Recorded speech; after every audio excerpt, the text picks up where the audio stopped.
Vitalis describe que tan arduo trabajo fue dormirse, ya que no podía dejar de pensar en cómo reaccionaría el César conforme a su información, si para mal o para bien. Así, como costumbre de Vitalis, el bebedor decidió emborracharse para dormirse más fácilmente. Logró dormirse con el cansancio y la borrachera, mal o para bien.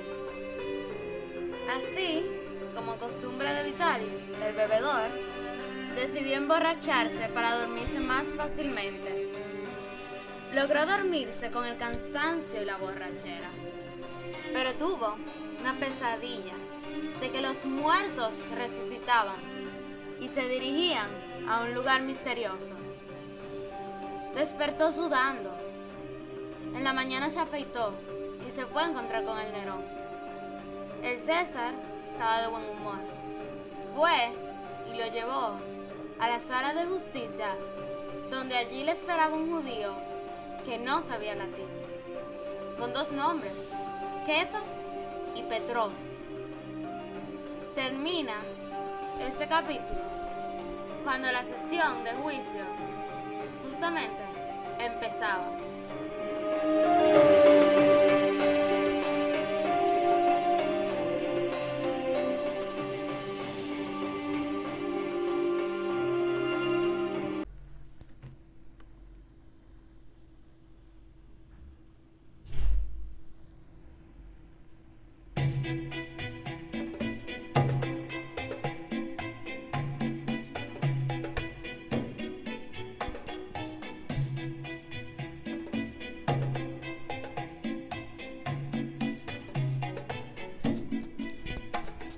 En el tribunal empieza el César Nerón a cuestionar a tal Petros, seguidor de Ristos. Petros le empezó a relatar historia de Ristos, su llamado, el llamado de otros como Juan el Bautista, entre otras cosas.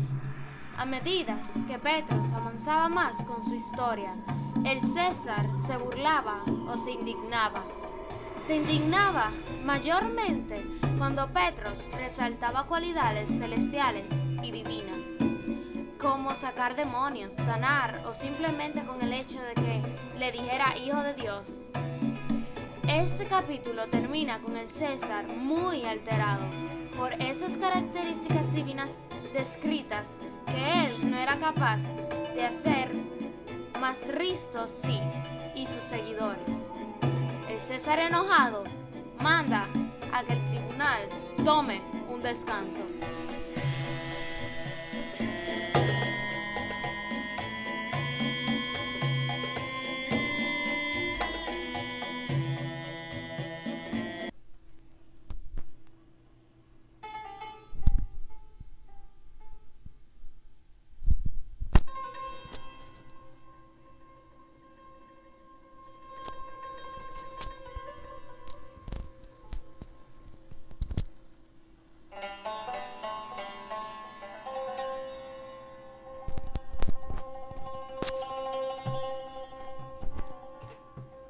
Después del descanso, Nerón le preguntó varias preguntas a Vitalis sobre sus opiniones de lo dicho por Petros.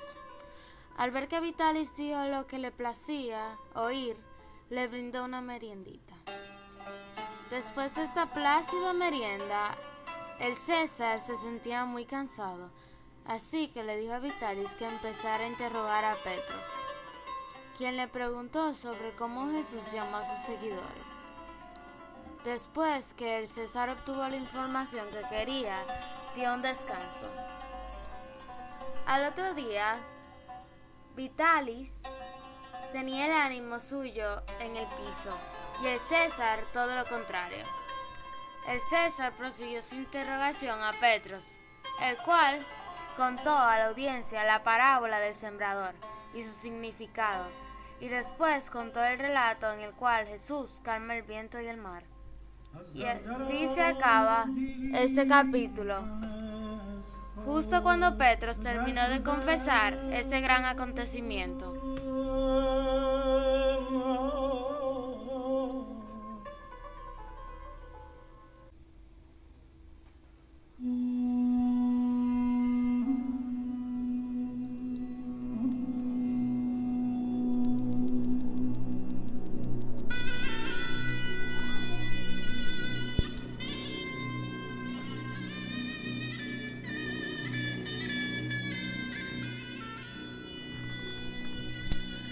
Petros siguió relatando la historia de Ristos, en las cuales específicamente relató primeramente la de Jairo y la mujer de flujo de sangre. Cuando terminó con la de Jairo, el César salió muy molesto porque acababa de relatar una historia en la cual salvaron una niña, cosa insignificante de la época. Vitalis intentó de relajarlo con un mensaje hermoso de cómo miles de niños y niñas de asiáticos tapaban un canal y tuvieron que removerlos. Después, Petros contó el relato de la multiplicación de los peces y los panes. Después, el César hizo un festín con Vitalis, intentando comparar los peces y los panes con todas estas delicias. Después, hablaron un poco de religión, de que Ristos era un farsante y que el César era de verdad. En el capítulo 11, después del festín, Petros siguió su relato con la visión en el monte y las persecuciones de los creyentes y de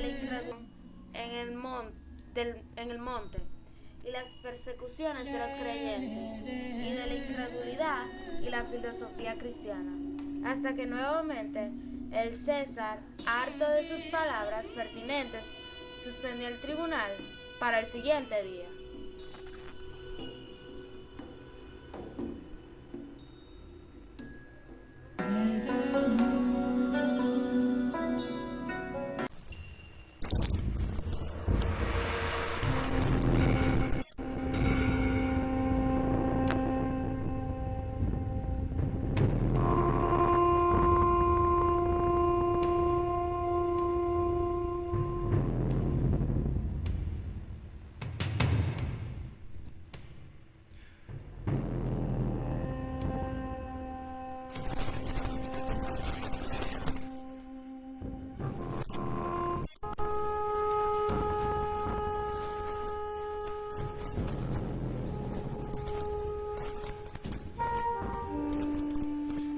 Testamento del pescador, capítulos 12 al 16. El primer capítulo empieza con Rosy y Vitalis hablando sobre la interrogación a Petros. Estaban sorprendidos de lo paciente que había sido el César con Petros. Estaban intentando predecirlo que le había de acontecer a Petros, su castigo. También estaban hablando de que esta religión cambia muchos aspectos que regían a Roma y que si la religión fuera la base de algún país, el país se derrumbaría. Vitalis le dijo a Rocío que averiguara si el nacimiento de Ristos pasó algo fuera de lo normal. Vitalis en la siguiente sesión de juicio preguntaba esto al intérprete llamado Marcos. Después que terminó se sentó, el César entró y empezaron la sesión. El César dio órdenes a Petros y Petros empezó a hablar. Relató la historia del pollino atado y de la gente que adoraba a Ristos en Betania y relata lo de la higuera. Y mientras hablaba sobre esta, Nerón se molestó tanto que Vitalis tuvo que intervenir hasta que se calmara. Después, Petros relató la vez en que Ristos echa fuera del templo los vendedores. Después relató cuando los judíos intentaron hacer que tropezase, pero no pudieron, con lo de darle tributo a César o a Dios. Y el César y la audiencia quedaron sorprendidos al ver la respuesta de Ristos.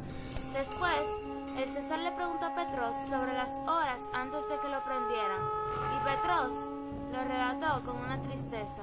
Relató sobre la mujer que unió sus pies con perfume, sobre la Pascua, la separación de los 3 discípulos, la oración en la montaña, la detención, la resistencia de Petros, su negación y la interrogación a Ristos, la interrogación agresiva con bofetadas y escupidas.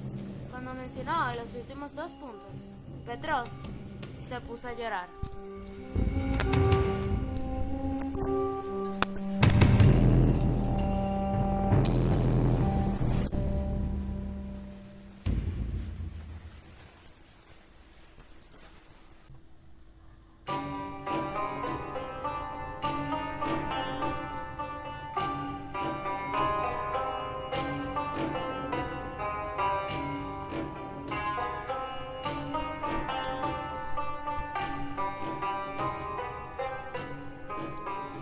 Claudia Viñas Luciano, número 27.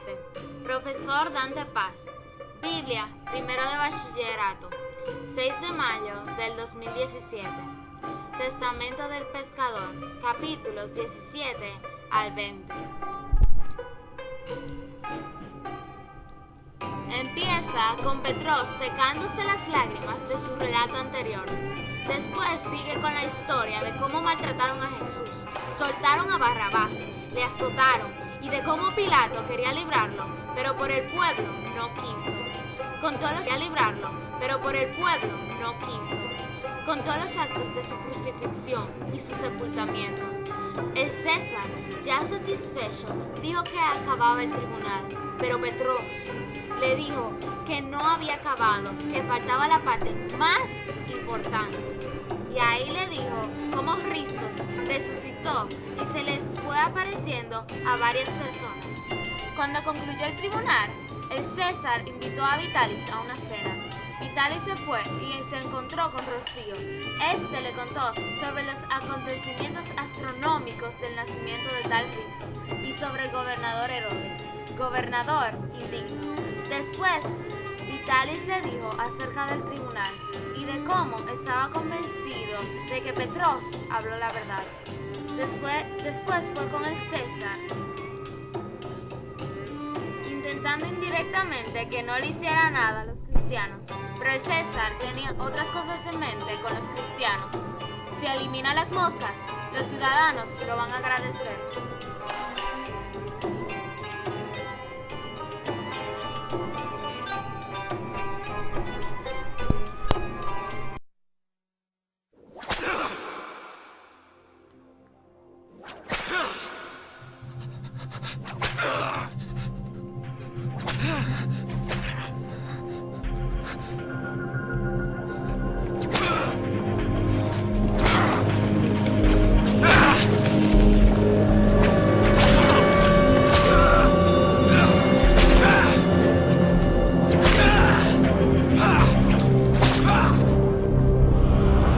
Dinos, ¿es correcto que paguemos impuestos al emperador romano o no?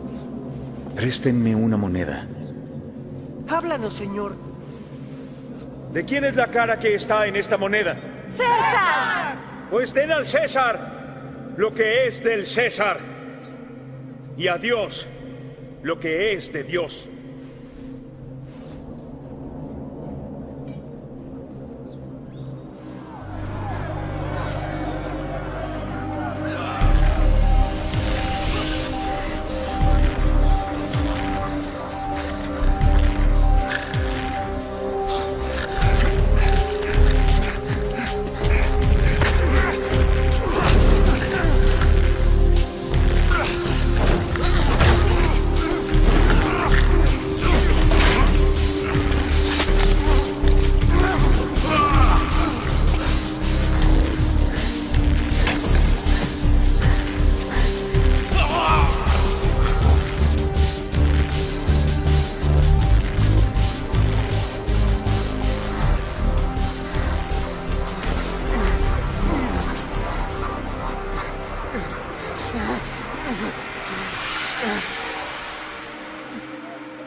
¡Crucifícalo! ¡Sí! ¡Crucifíquenlo!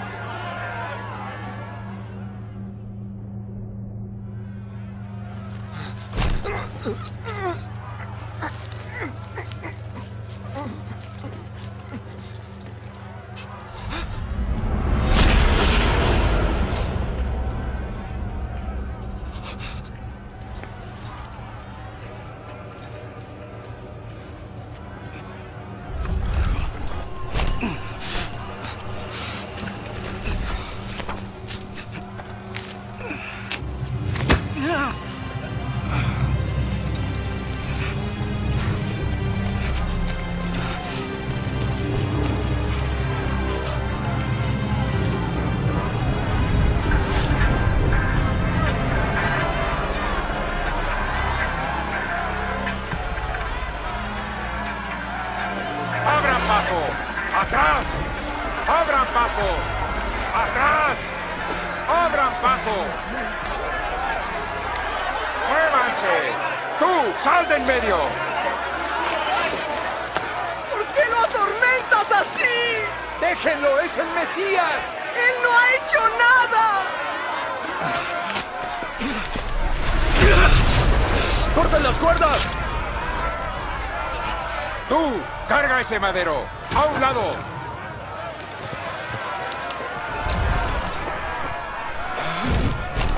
¡Muévete!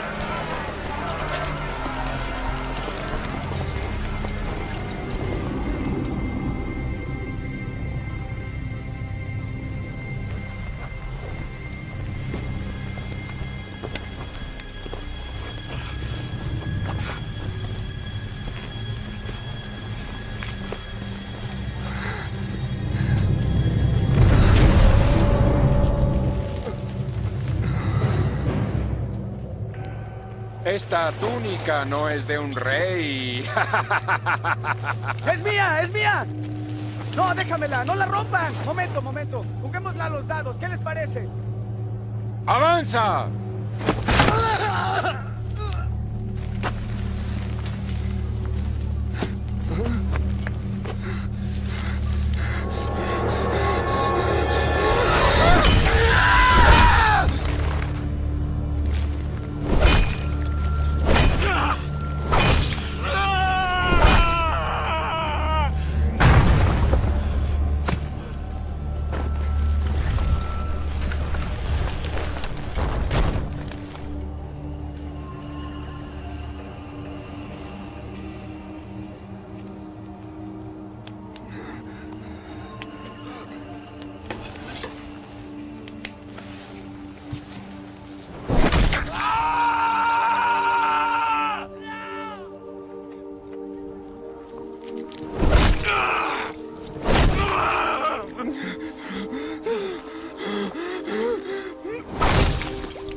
Padre, perdónalos, porque no saben lo que hacen.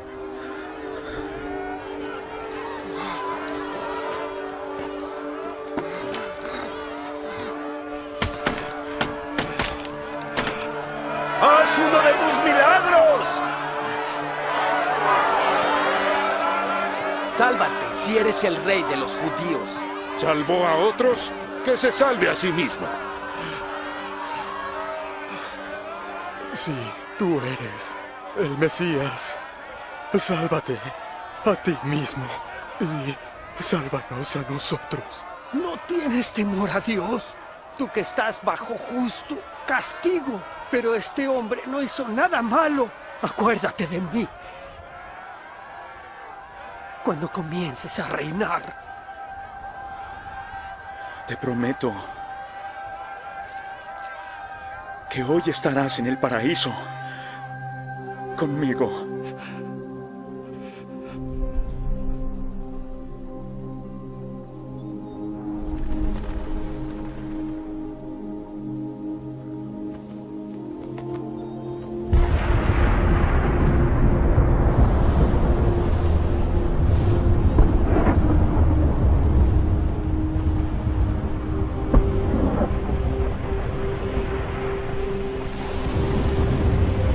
Padre, en tus manos encomiendo mi espíritu.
Yo soy la resurrección y la vida.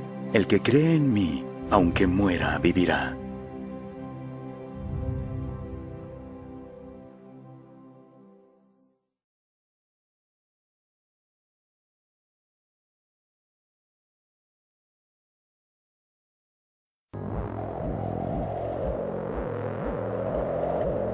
Día y noche todo el tiempo brilla esa estrella.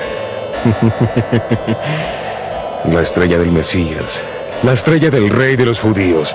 ¡Tonterías de la gente! Yo soy Herodes, el único rey de los judíos. ¿Y los sabios de Oriente que buscan al niño rey? ¿Por qué demoran si el verdadero rey ha enviado por ellos? ¿Están acaso desconociendo mi autoridad?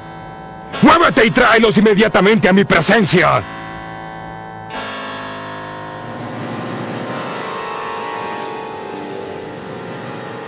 Todo lo que me han contado sobre el nacimiento del Mesías es maravilloso.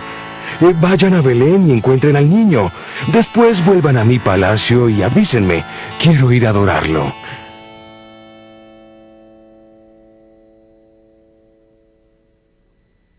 Luego de un largo trayecto, los magos de Oriente llegaron hasta el niño, y alegrándose mucho por su encuentro, le ofrecieron oro, incienso y mirra. Después de conocer todo sobre la profecía, partieron por otro camino, sin avisarle nada a Herodes, pues en sus sueños fueron advertidos de las malas intenciones del rey. Ya ha pasado el tiempo y los sabios de Oriente no volvieron. Estoy seguro que encontraron al niño, el niño rey. ¡No puedo permitirlo! ¡Yo soy el único rey!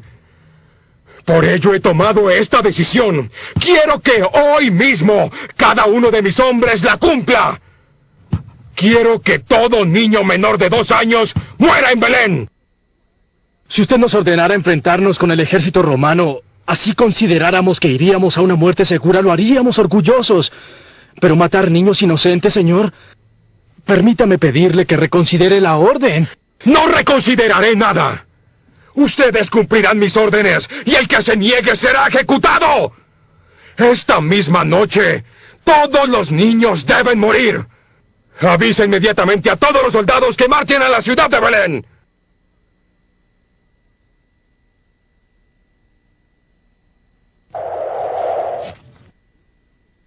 Yo sé que es muy tarde y te gustaría estar durmiendo en tu cunita, pero debemos salir ahora mismo. Un ángel le ha dicho a tu padre José que debemos partir a Egipto porque algo terrible va a pasar. Mas no te asustes, yo te cuidaré. Ahora duerme.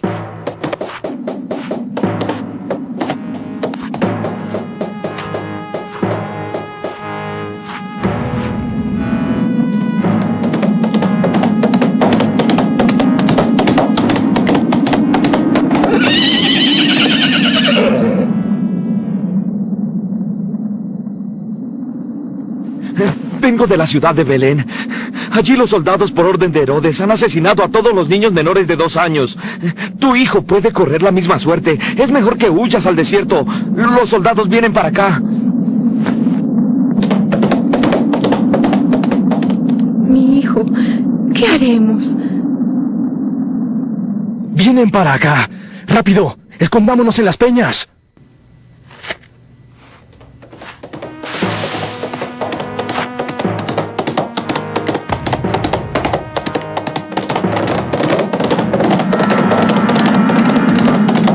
¿Y ahora qué te ocurre?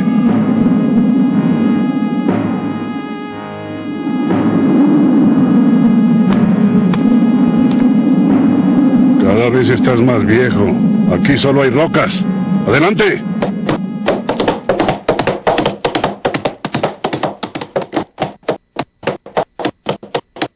Parece que la huida le ha abierto el apetito. Debemos tomar el sendero del desierto para llegar a Egipto. No es seguro para el niño que nos quedemos aquí.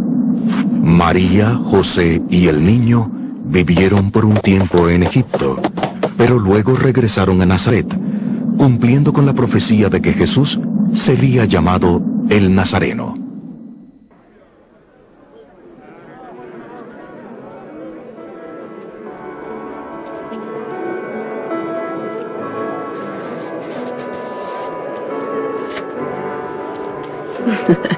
Jesús, deja ya de jugar.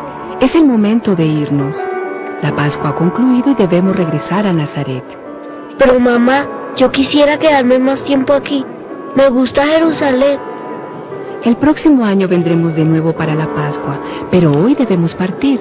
Busca el grupo de tu padre y únete a él. Yo saldré con el grupo de mujeres. Bueno.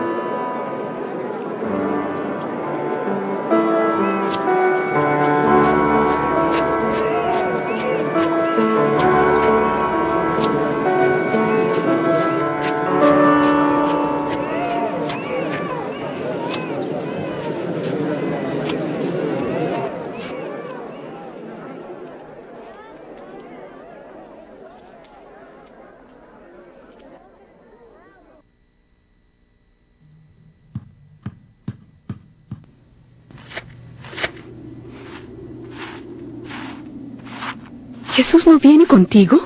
No. Yo creí que venía en la fila con las mujeres. Oh, se ha perdido. ¿Dónde puede estar? Devolvámonos por el camino hasta Jerusalén. Es posible que venga con otras personas.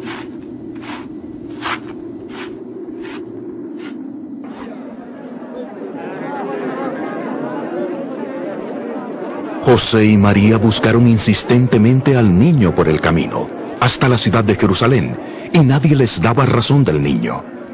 Pero cuando ya se sentían desfallecer... ¿Qué sucede? Un niño prodigioso. Lleva 3 días hablando con los doctores de la ley.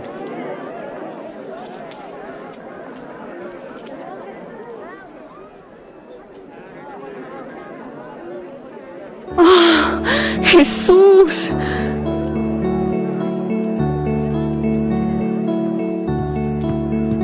Hijo, ¿por qué nos has hecho esto? Te hemos estado buscando angustiosamente. ¿Por qué me buscaban? ¿No saben que tengo que atender los asuntos de mi padre? Oh, Jesús, a veces no te comprendo.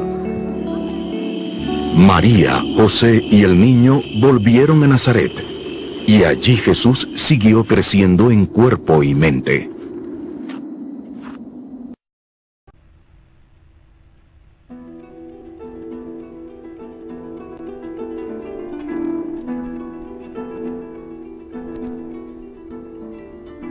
Claudia Viñas Luciano, número 27.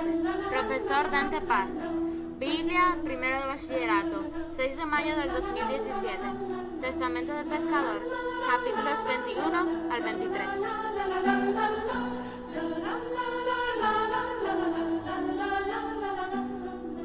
Vitalis va a visitar a Petros y allí se encuentra en el calabozo a Petros y a 3 hombres más, en los cuales se encontraba Marcos el intérprete. Vitalis quería convencer a Petros para que se fugara, pero este le dijo que no, que tenía que cuidar de sus ovejas, que tenía que morir, que tenía que finalizar su testamento. Vitalis le dice que el César va a empezar a perseguir a los discípulos de Ristos. Persuaden a Vitalis a leer la parte escrita del testamento, y este lee. Y mientras más lee, más cree y se sorprende. Cuando termina su lectura del testamento de la vida de Jesús, los hombres lo animan y se despiden. Él se va a su casa y escribe una carta a César diciendo que se va a ir al campo a vivir por su dificultad de respirar. Termina, le dice a sus criados que se lo den después de unas horas que se haya ido de Roma al campo. Cuando llega al campo, se siente aislado y tranquilo. Después de unos años, Rocío viene a la casa de campo de Vitalis y les cuenta las terribles cosas que había hecho el César a los creyentes y de cómo se convirtió en un gran asesino y cruel emperador y de cómo una revuelta militar que no pudo sofocar se suicidó y de que nadie quería saber de él. Vitalis le dijo que se quedara a vivir con él y Rocío aceptó. Se entera de cómo Jerusalén y los judíos se sublevaron y fueron destruidos, y Vitalis solo vio el cumplimiento de la palabra de Dios. Vitalis, con su conciencia limpia, declara que es creyente y que un día verá a su Salvador cara a cara en el cielo.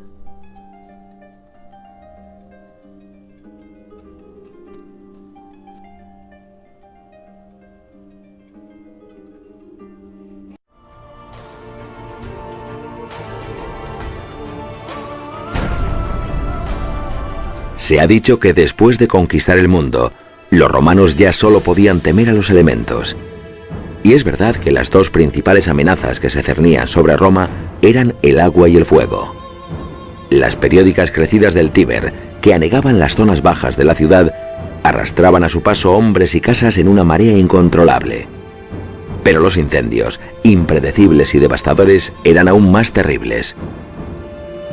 A comienzos de nuestra era, Roma era una ciudad mal urbanizada, abarrotada de casas de madera, apretadas unas contra otras, con estrechas callejuelas que no dejaban correr el aire ni permitían un desalojo rápido de sus habitantes.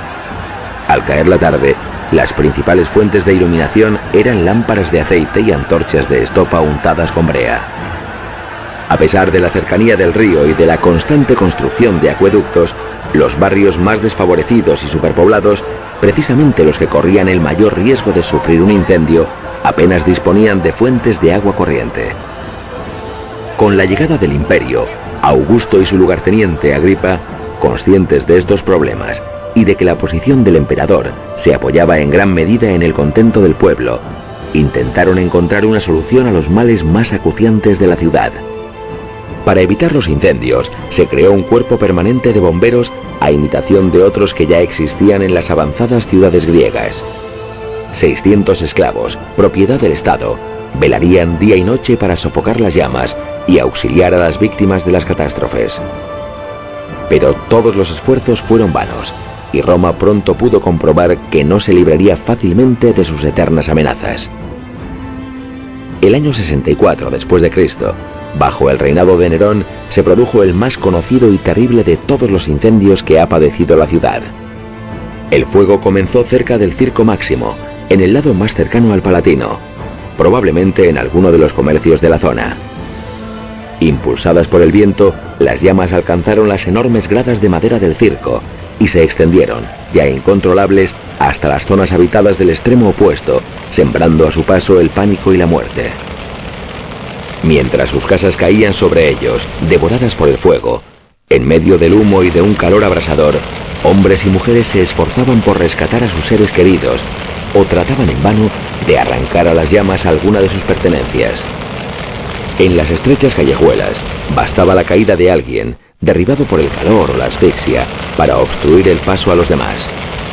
Atrapadas entre la muchedumbre y el fuego, las gentes se revolvían como animales salvajes, y fueron muchos los que murieron aplastados por sus propios semejantes. Otros, sin embargo, se arrojaban voluntariamente a las mismas llamas en las que acababa de perecer un ser amado.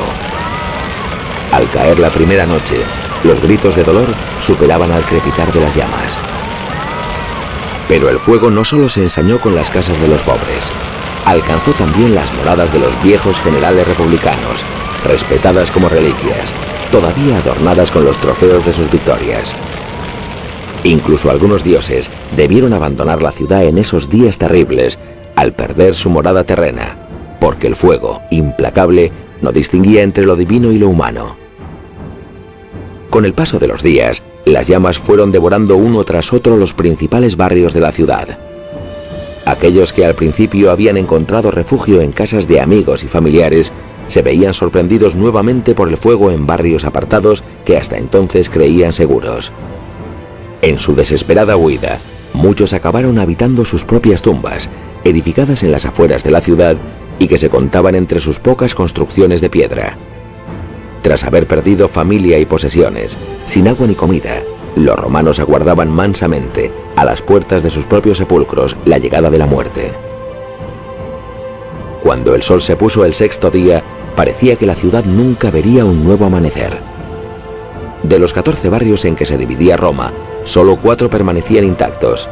3 habían sido arrasados hasta sus cimientos, y del resto solo quedaban las vigas humeantes, el esqueleto inservible de la antigua ciudad. Solo entonces, cuando el incendio perdía fuerza, Nerón abrió sus jardines para dar cobijo a la muchedumbre desesperada y ordenó traer provisiones desde el puerto de Ostia. De repente, el emperador se mostraba solícito y dadivoso. Pronto comenzaron a extenderse rumores inquietantes sobre él. Algunos afirmaban que mientras la ciudad ardía, Nerón, refugiado en la seguridad de su palacio y vestido como un actor, había elogiado el sublime espectáculo del fuego entonando cánticos sobre la caída de Troya. Otros aseguraban que esclavos del emperador habían sido vistos con antorchas, abriendo nuevos focos y reavivando aquellos que se extinguían. Se comentaba también que en una ocasión, Nerón había insinuado que durante su reinado, la tierra sería consumida por el fuego, y que, obsesionado por sus sueños de grandeza, había manifestado su deseo de hacer de Roma una ciudad a la altura de su príncipe, reemplazando las calles estrechas por amplias avenidas y las ínsulas insalubres por sólidas casas de piedra. Los hechos posteriores parecieron confirmar los rumores. Tras el incendio, Nerón aprovechó para ampliar sus residencias por el valle donde hoy se encuentra el Coliseo, con amplios jardines, lagos y fuentes, los bienes más apreciados en una ciudad superpoblada, construido sobre las casas calcinadas de los habitantes más humildes de Roma. Entre la población comenzó a extenderse una rabia contenida. Pronto un clamor unánime se alzó desde todos los rincones de la ciudad. El incendio había sido provocado y todo apuntaba hacia el propio emperador. Aterrorizado, Nerón buscó desesperadamente un culpable que arrojara a la multitud, una víctima expiatoria sobre la que los romanos pudieran descargar toda su indignación. Y la encontró en los cristianos, seguidores de una nueva religión llegada de Oriente, de la que poco se sabía y sobre la que circulaban extraños rumores.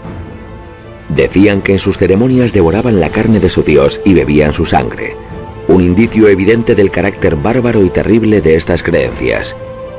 Gentes capaces de participar en semejantes rituales bien podían haber provocado el incendio. Nerón decidió aplicarles un castigo como nunca se había visto en la ciudad. Todos aquellos que no renegaron de su fe fueron encarcelados y, tras sufrir tortura, entregados a las muertes más horribles. Cubiertos con pieles de bestias, muchos fueron arrojados a los perros para que los devoraran. Pero a la mayoría les aguardaba otro fin.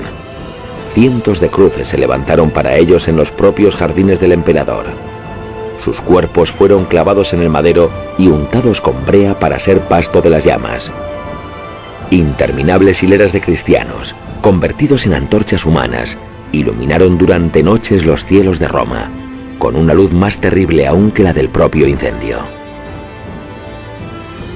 La persecución de cristianos emprendida por Nerón fue la primera de las que tuvieron lugar durante el Imperio Romano y sentó las bases jurídicas de las posteriores. En ella perecieron probablemente los príncipes de los apóstoles, San Pedro y San Pablo. A pesar de la pérdida en bienes y vidas humanas y de las espantosas consecuencias del incendio, lo cierto es que Nerón aprovechó la catástrofe para impulsar la construcción de una nueva ciudad con calles amplias y bien trazadas, y dictó normas urbanísticas que propiciaron la construcción de casas mejor preparadas frente a un incendio. La Roma que surgió de las cenizas del año 64 fue una ciudad más hermosa y habitable que la que habían consumido las llamas.